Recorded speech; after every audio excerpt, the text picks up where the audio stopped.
The Naughty Boy. A long time ago there lived an old poet, a thoroughly kind old poet.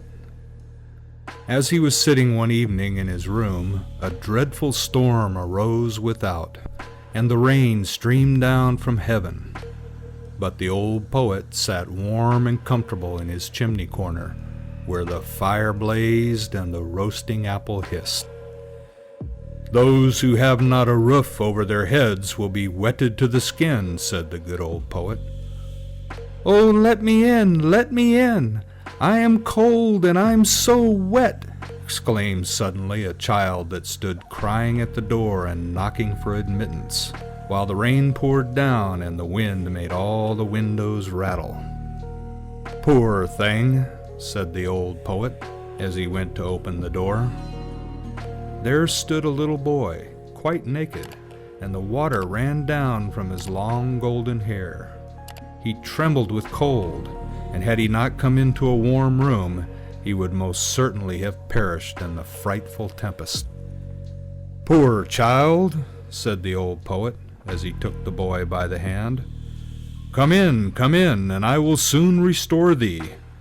Thou shalt have wine and roasted apples, for thou art verily a charming child." And the boy was so, really. His eyes were like two bright stars, and although the water trickled down his hair, it waved in beautiful curls.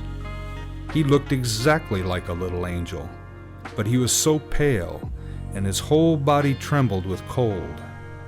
He had a nice little bow in his hand, but it was quite spoiled by the rain, and the tints of his many-colored arrows ran one into the other. The old poet seated himself beside his hearth, and took the little fellow on his lap. He squeezed the water out of his dripping hair, warmed his hands between his own, and boiled for him some sweet wine. Then the boy recovered. His cheeks again grew rosy. He jumped down from the lap where he was sitting and danced round the kind old poet. "You are a merry fellow," said the old man. "What's your name?" "My name is Cupid," answered the boy. "Don't you know me? There lies my bow. It shoots well, I can assure you. Look, the weather is now clearing up, and the moon is shining clear again through the window." "Why, your bow is quite spoiled," said the old poet. "That were sad, indeed," said the boy, and he took the bow in his hand and examined it on every side.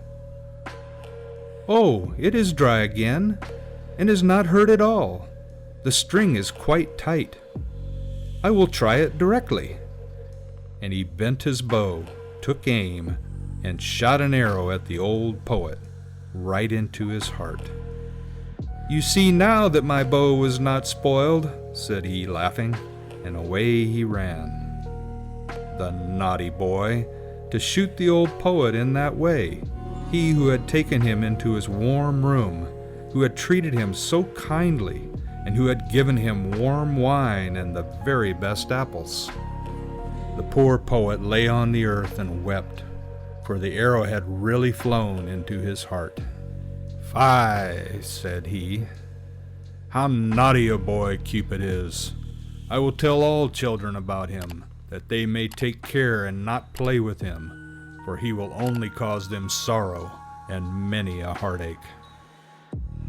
And all good children to whom he related this story took great heed of this naughty Cupid, but he made fools of them still, for he is astonishingly cunning. When the university students come from the lectures, he runs beside them in a black coat and with a book under his arm. It is quite impossible for them to know him, and they walk along with him arm in arm as if he too were a student like themselves.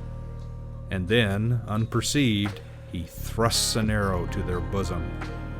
When the young maidens come from being examined by the clergyman, or go to church to be confirmed, there he is again close behind them. Yes, he is forever following people. At the play he sits in the great chandelier and burns in bright flames, so that people think it is really a flame, but they soon discover it is something else. He roves about in the garden of the palace and upon the ramparts. Yes, once he even shot your father and mother right in the heart.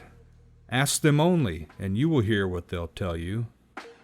Oh, he is a naughty boy, that Cupid. You must never have anything to do with him. He is forever running after everybody. Only think, he shot an arrow once at your old grandmother. But that is a long time ago, and it is all past now.